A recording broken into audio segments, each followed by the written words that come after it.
Hello friends, I welcome you to tonight's edition of Sleep Story for Grown-Ups. If you enjoy this reading, I would encourage you to subscribe, so you will be notified when a new bedtime story is ready for you. I would like to give a shout out to all the contributing listeners. I thank you all for your support. And now it is time to unwind. Find yourself a place where you can relax. Once you have settled into that place, take a deep breath.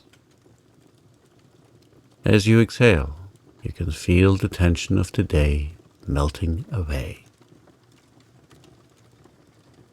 Your day has come to an end. There is nothing else for you to do but to listen to this story and fall asleep. And so we begin. Min. The morning sun hung a red, lusterless ball in the dull grey sky. A light snow had fallen in the night, and the landscape, crossed by spider-like trails of fences, was as white and lifeless as if wrapped in a shroud. A young man was driving down the road to Rickman's Corner.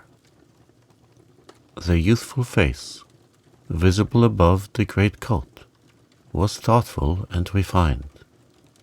The eyes deep blue and peculiarly beautiful, the mouth firm yet sensitive. It was not a handsome face, but there was a strangely subtle charm about it. The chill breathlessness of the air seemed prophetic of more snow.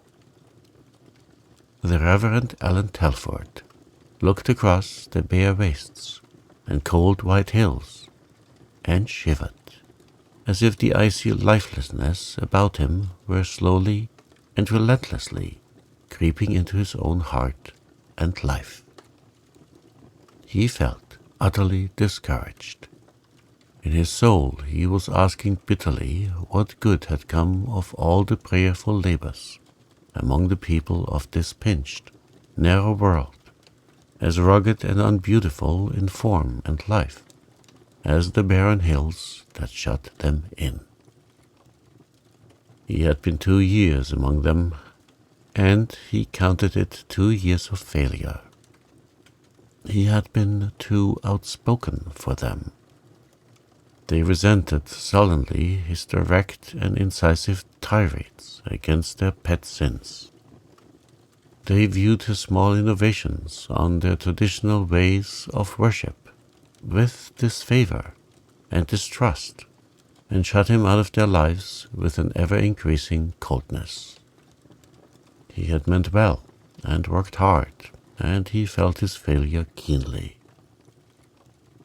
His thoughts reverted to a letter received the preceding day from a former classmate, stating that the pastorate of a certain desirable town church had become vacant, and hinting that a call was to be moderated for him unless he signified his unwillingness to accept.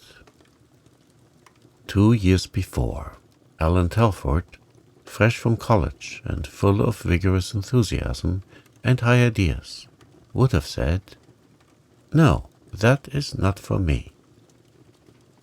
My work must lie among the poor and lowly of the earth, as did my master's. Shall I shrink from it because, to worldly eyes, the way looks dreary and uninviting?" Now, looking back on his 2 years' ministry, he said wearily, "I can remain here no longer. If I do, I fear I shall sink down into something almost as pitiful as one of these canting, gossiping people myself. I can do them no good. They do not like or trust me. I will accept this call and go back to my own world.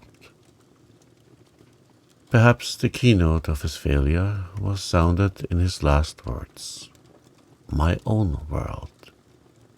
He had never felt, or tried to feel, that this narrow sphere was his own world. It was some lower level, to which he had come with good tidings and honest intentions, but, unconsciously, he had held himself above it, and his people felt and resented this. They expressed it by saying he was stuck up. Rickman's Corner came into view as he drove over the brow of a long hill. He hated the place, knowing it well for what it was, a festering hotbed of gossip and malice, the habitat of all the slanderous rumors and innuendos that permeated the social tissue of the community. The newest scandal, the worst-flavored joke, the latest details of the most recent quarrel were always to be had at Rickman's store. As the minister drove down the hill, a man came out of a small house at the foot and waited on the road. Had it been possible, Telford would have pretended not to see him, but it was not possible. For Isaac Gallatly meant to be seen, and hailed the minister cheerfully. "Good morning, Mr. Telford. You won't mind giving me a lift down to the corner, I dessay?" Telford checked his horse reluctantly, and Gallatly crawled into the cutter. He was that most despicable of Cretan beings, a male gossip, and he spent most of his time travelling from house to house in the village, smoking his pipe in neighbourly kitchens, and fanning into an active blaze all the smouldering feuds of the place. He had been nicknamed the Morning Chronicle by a sarcastic schoolteacher who had sojourned a winter at the corner. The name was an apt one and clung. Telford had heard it. I suppose he's starting out on his rounds now, he thought. Gallantly plunged undauntedly into the conversational gap. "Quite a fall of snow last night. Reckon we'll have more for long. That was a grand sermon you gave us last Sunday, Mr. Telford. Reckon it went home to some folks, judging from all I've heard. It was needed, and that's a fact. Live peaceably with all men. That's what I lay out to do. There ain't a house in the district but what I can drop into and welcome. 'Tain't everybody in Rickman's Corner can say the same." Gallatly squinted out of the corner of his eye to see if the minister would open on the trail of this hint. Telford's passive face was discouraging, but Gallatly was not to be baffled. "I suppose ye haven't heard about the row down at Palmer's last night?" "No." The monosyllable was curt. Telford was vainly seeking to nip Gallatly's gossip in the bud. The name of Palmer conveyed no especial meaning to his ear. He knew where the Palmer homestead was, and that the plaintive-faced, fair-haired woman, whose name was Mrs. Fuller, and who came to church occasionally, lived there. His knowledge went no further. He had called 3 times and found nobody at home. At least to all appearances. Now he was fated to have the whole budget of some vulgar quarrel forced on him by Gallatly. "No, everyone's talking of it. The long and short of it is that Min Palmer has had a regular up-and-down row with Rose Fuller, and turned her and her little gal out of doors. I believe the 2 women had an awful time. Min's a tartar when her temper's up, and that's pretty often. Nobody knows how Rose managed to put up with her so long, but she has had to go at last, goodness knows, what the poor critter will do. She hasn't a cent nor a relation. She was just an orphan girl that Palmer brought up. She is at Rawlings's now. Maybe when Min cools off, she'll let her go back, but it's doubtful. Min hates her like pison. To Telford, this was all very unintelligible, but he understood that Mrs. Fuller was in trouble of some kind, and that it was his duty to help her if possible, although he had an odd and unaccountable aversion to the woman, for which he had often reproached himself. "Who is this woman you call Min Palmer?" he said coldly. "What are the family circumstances? I ought to know, perhaps, if I am to be of any service. But I have no wish to hear idle gossip." His concluding sentence was quite unheeded by Gallatly. "Min Palmer's the worst woman in Rickman's corner, or out of it. She always was an odd one. I mind her when she was a girl. A saucy, black-eyed baggage she was. Handsome, some folks called her. I never'd see it. Her people here are a queer crowd, and Min was never brung up right. Just let run wild all her life. Well, Rod Palmer took to dancing attendance on her. Rod was a worthless scamp. Old Palmer was well off, and Rod was his only child. But his Rose lived there and kept house for them after Miss Palmer died. She was a quiet, well-behaved little creature. Folks said the old man wanted Rod to marry her. Don't know if that was so or not. In the end, howsomever, he had to marry Min. Her brother got after him with a horsewhip, you understand. Old Palmer was furious, but he had to give in, and Rod brought her home. She was a bit sobered down by her trouble, and lived quiet and sullen-like at first. Her and Rod fought like cat and dog. Rose married Osh Fuller, a worthless, drunken fellow. He died in a year or so, and left Rose and her baby without a roof over their heads. Then old Palmer went and brought her home. He set great store by Rose, and he couldn't bear Min. Min had to be civil to Rose as long as old Palmer lived. Finally, Rod up and died, and 'twasn't long before his father went too.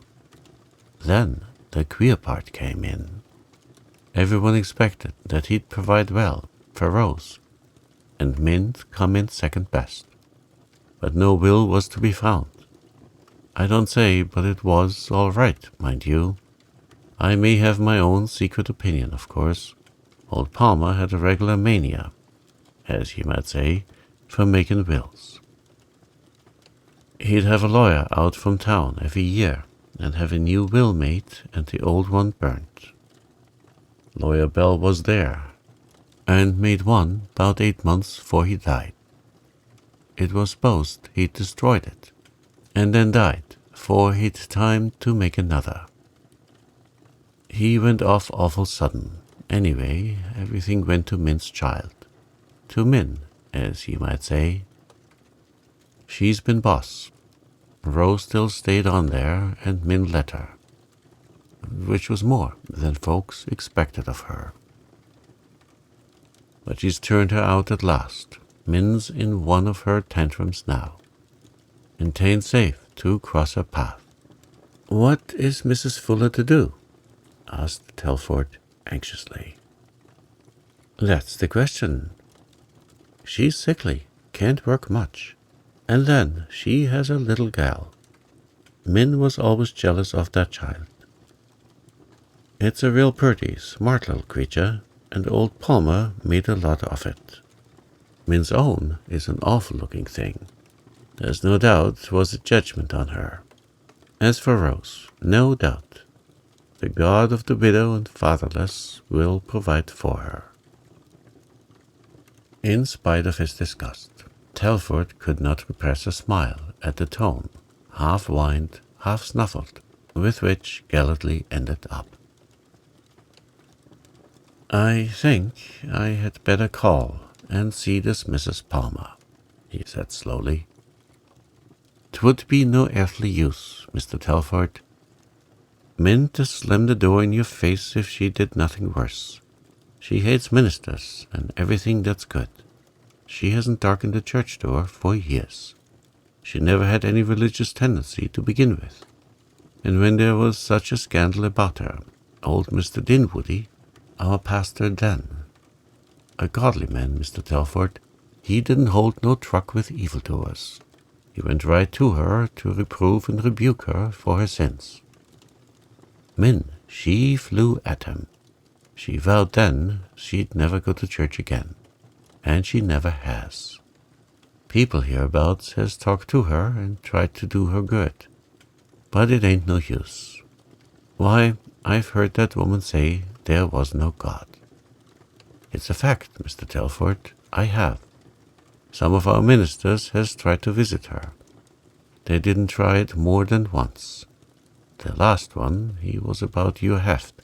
He got a scare, I tell you. Min just caught him by the shoulder and shook him like a rat. Didn't see it myself, but Mrs. Rawlings did. You ought to hear her describing of it." Gallatly chuckled over his recollection, his wicked little eyes glistening with delight. Telford was thankful when they reached the store. He felt that he could not endure this man's society any longer. Nevertheless, he felt strangely interested. This Min Palmer must at least be different from the rest of the Cornerites, if only in the greater force of her wickedness. He almost felt as if her sins on the grand scale were less blameworthy than the petty vices of her censorious neighbors. Gallatly eagerly joined the group of loungers on the dirty wet platform, and Telford passed into the store. A couple of slatternly women were talking to Mrs. Rickman about the Palmer row. Telford made his small purchases hastily. As he turned from the counter, he came face to face with a woman who had paused in the doorway to survey the scene with an air of sullen scorn. By some subtle intuition, Telford knew that this was Min Palmer. The young man's first feeling was one of admiration for the woman before him, who, in spite of her grotesque attire and defiant, unwomanly air, was strikingly beautiful. She was tall, and not even the man's ragged overcoat which she wore could conceal the grace of her figure. Her abundant black hair was twisted into a sagging knot at her neck, and from beneath the old fur cap looked out a pair of large and brilliant black eyes, heavily lashed and full of a smoldering fire. Her skin was tanned and coarsened, but the warm crimson blood glowed in her cheeks with a dusky richness, and her face was a perfect oval, with features chiseled in almost classic regularity of outline. Telford had a curious experience at that moment. He seemed to see, looking out from behind this external mask of degraded beauty, the semblance of what this woman might have been under more favoring circumstances of birth and environment, wherein her rich, passionate nature, potent for either good or evil, might have been trained and swayed all right until it had developed grandly out into the glorious womanhood the Creator must have planned for her. He knew, as if by revelation, that this woman had nothing in common with the narrow, self-righteous souls of Rickman's Corner. Wrapped and perverted though her nature might be, she was yet far nobler than those who sat in judgment upon her. Min made some scanty purchases and left the store quickly, brushing unheedingly past the minister as she did so. He saw her step on a rough wood sleigh and drive down the river road. The platform loungers had been silent during her call, but now the talk bubbled forth anew. Telford was sick at heart as he drove swiftly away. He felt for Min Palmer a pity he could not understand or analyze. The attempt to measure the gulf between what she was and what she might have been hurt him like the stab of a knife. He made several calls at various houses along the river during the forenoon. After dinner, he suddenly turned his horse towards the Palmer place. Isaac Gallatly, comfortably curled up in a neighbor's chimney corner, saw him drive past. "If the minister ain't going to Palmer's after all," he chuckled. "He's a set one when he does take a notion. Well, I warned him what to expect. If Min claws his eyes out, he'll only have himself to blame." Telford was not without his own misgivings as he drove into the Palmer yard. He tied his horse to the fence and looked doubtfully about him. Untrodden snowdrifts were heaped about the front door, so he turned towards the kitchen and walked slowly past the bare lilac trees along the fence. There was no sign of life about the place. It was beginning to snow again, softly and thickly, and the hills and river were hidden behind a misty white veil. He lifted his hand to knock, but before he could do so, the door was flung open and Min herself confronted him on the threshold.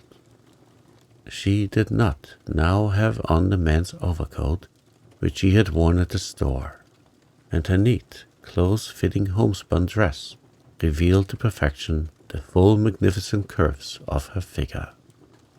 Her splendid hair was braided about her head in a glossy coronet, and her dark eyes were ablaze with ill-suppressed anger. Again, Telford was overcome by a sense of her wonderful loveliness. Not all the years of bondage to her ill temper and misguided will had been able to blot out the beauty of that proud, dark face. She lifted one large but shapely brown hand and pointed to the gate. "Go," she said threateningly. "Mrs. Palmer," began Telford, but she silenced him with an imperious gesture. "I don't want any of your kind here. I hate all you ministers. Did you come here to lecture me? I suppose some of the corner saints set you on me. You'll never cross my threshold."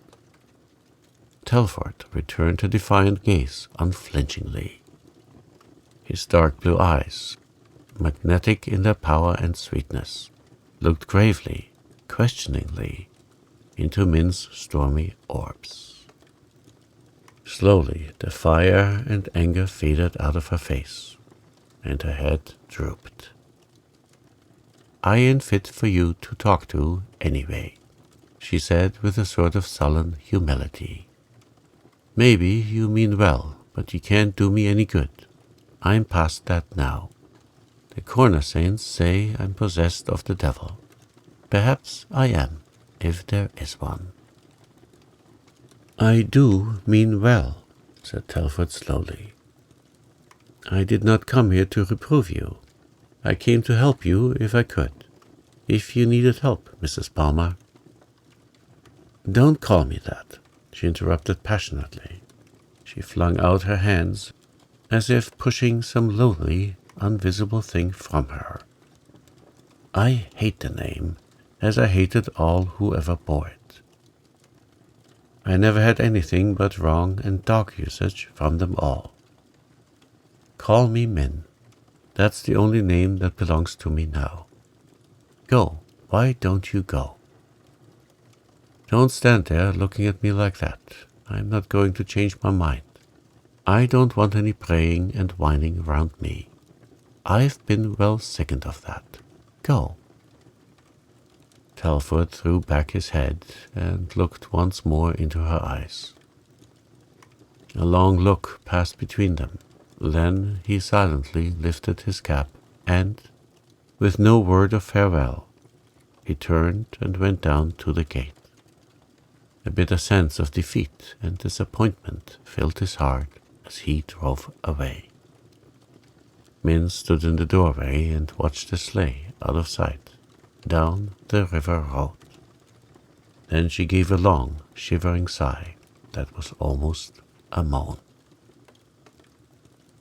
"If I had met that man long ago," she said slowly, as if groping vaguely in some hitherto unsounded depth of consciousness, "I would never have become what I am.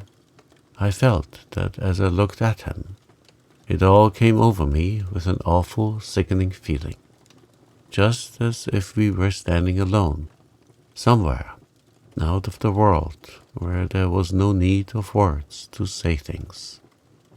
He doesn't despise me.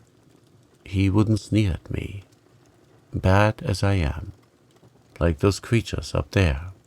He could have helped me if we had met in time. But it's too late now." She locked her hands over her eyes and groaned, swaying her body to and fro as one in mortal agony. Presently she looked out again with hard, dry eyes. "What a fool I am," she said bitterly. "How the corner saints would stare if they saw me. I suppose some of them do," with a glance at the windows of the neighboring house. "Yes, there's Mrs. Rawlings staring out and Rose peeking over her shoulder." Her face hardened. The old sway of evil passion reasserted itself. "She shall never come back here. Never. Oh, she was a sweet-spoken cat of a thing. But she had claws. I've been blamed for all the trouble. But if I ever had a chance, I'd tell that minister how she used to twit and taunt me in that sugary way of hers, how she schemed and plotted against me as long as she could. More fool I to care what he thinks either. I wish I were dead. If 'twasn't for the child, I'd go and drown myself at that black spring hole down there. I'd be well out of the way." It was a dull grey afternoon a week afterwards when Ellen Telford again walked up the river road to the Palmer place. The wind was bitter, and he walked with bent head to avoid its fury. His face was pale and worn, and he looked years older. He paused at a rough gate and leaned over it while he scanned the house and its surroundings eagerly. As he looked, the kitchen door opened, and Min, clad in the old overcoat, came out and walked swiftly across the yard. Telford's eyes followed her with pitiful absorption. He saw her lead a horse from the stable and harness it into a wood sleigh loaded with bags of grain. Once she paused to fling her arms about the animal's neck, laying her face against it with a caressing motion. The pale minister groaned aloud. He longed to snatch her forever from that hard, unwomanly toil, and fold her safely away from jeer and scorn in the shelter of his love. He knew it was madness. He had told himself so every hour in which Min's dark, rebellious face had haunted him. Yet, nonetheless, was he under its control. Min led the horse across the yard and left it standing before the kitchen door. She had not seen the bowed figure at the gate. When she reappeared, he saw her dark eyes, and the rose-red luster of her face gleamed out from under the old crimson shawl wrapped about her head. As she caught the horse by the bridle, the kitchen door swung heavily to with a sharp, sudden bang. The horse, a great, powerful, nervous brute, started wildly and then reared in terror. The ice underfoot was glib and treacherous. Min lost her foothold and fell directly under the horse's hoofs as they came heavily down. The animal, freed from a detaining hand, sprang forward, dragging the laden sleigh over the prostrate woman. It had all passed in a moment. The moveless figure lay where it had fallen, one outstretched hand still grasping the whip. Telford sprang over the gate and rushed up the slope like a madman. He flung himself on his knees beside her. "Min! Min!" he called wildly. There was no answer. He lifted her in his arms and staggered into the house with his burden, his heart stilling with a horrible fear as he laid her gently down on the old lounge in one corner of the kitchen. The room was a large one, and everything was neat and clean. The fire burned brightly, and a few green plants were in blossom by the south window. Beside them sat a child of about 7 years, who turned a startled face at Telford's reckless entrance. The boy had Min's dark eyes and perfectly chiseled features, refined by suffering into cameo-like delicacy, and the silken hair fell in soft, waving masses about the spiritual little face. By his side nestled a tiny dog, with satin ears and paws fringed as with ravelled silk. Telford paid heed to nothing, not even the frightened child. He was as one distraught. "Min!" he wailed again, striving tremblingly to feel her pulse while cold drops came out on his forehead. Min's face was as pallid as marble, save for one heavy bruise across the cheek and a cruel cut at the edge of the dark hair, from which the blood trickled down on the pillow. She opened her eyes wonderingly at his call, looking up with a dazed, appalling expression of pain and dread. A low moan broke from her white lips. Telford sprang to his feet in a tumult of quivering joy. "Min, dear," he said gently, "you have been hurt. Not seriously, I hope. I must leave you for a minute while I run for help. I will not be long." "Come back," said Min in a low but distinct tone. He paused impatiently. "It is of no use to get help," Min went on calmly. "I'm dying. I know it. Oh my God." She pressed a hand to her side and writhed. Telford turned desperately to the door. Min raised her arm.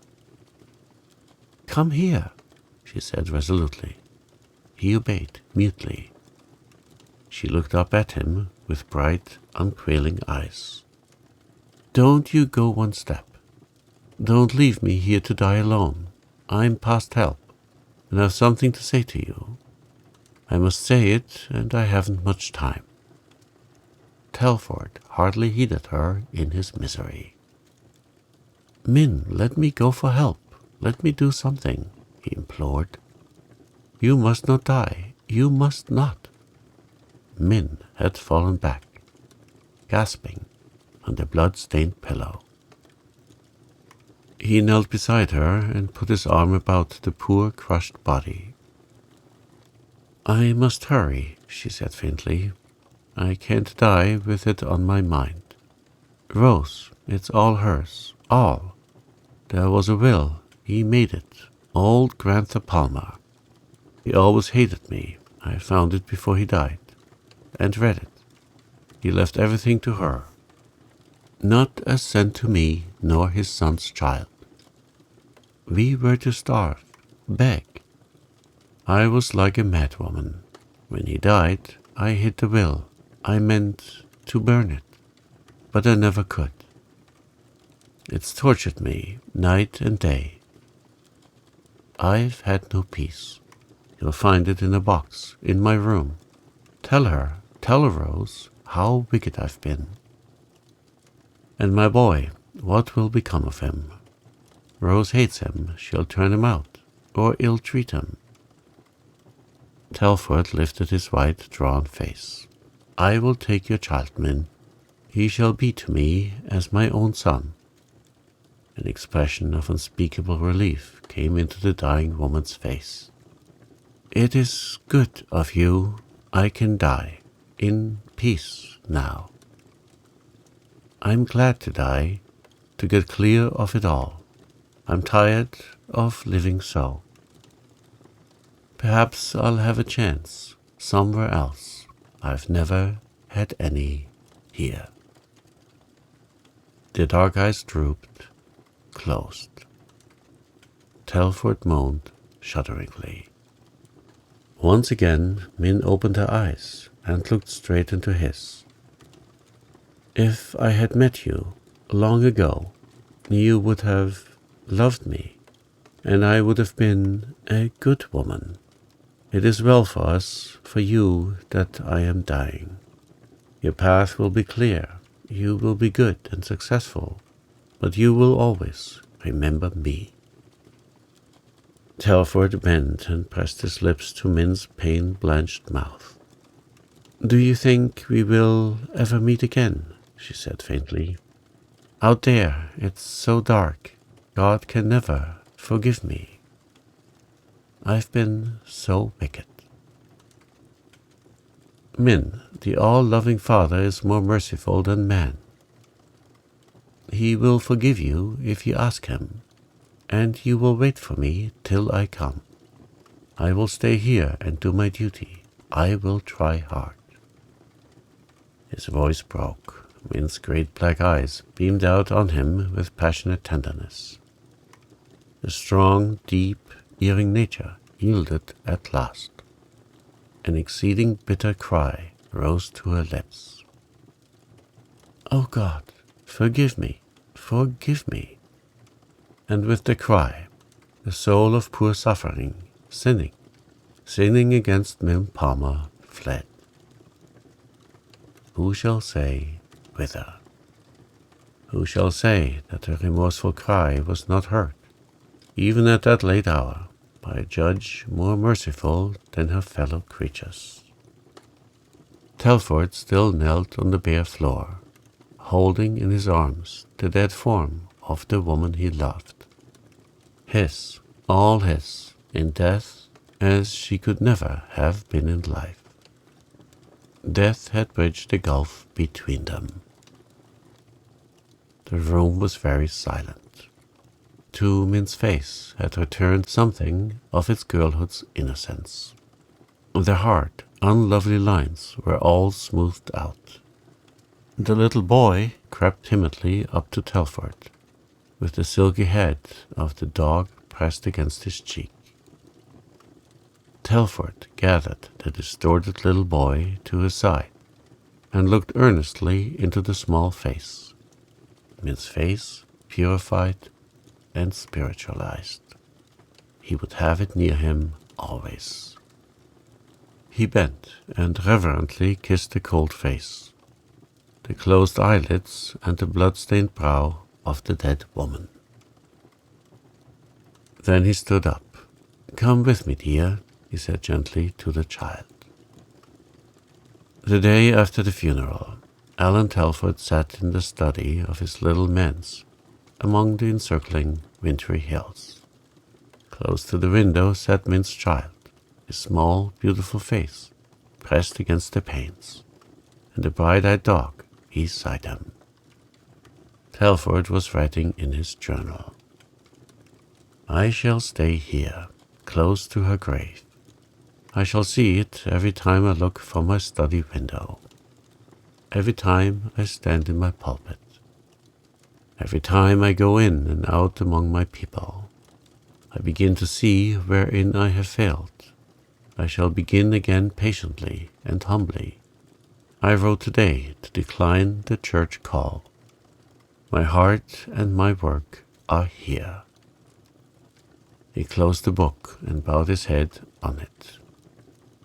Outside, the snow fell softly, He knew that it was wrapping that new-made grave on the cold, fir-sentineled hillside with a stainless shroud of infinite purity and peace.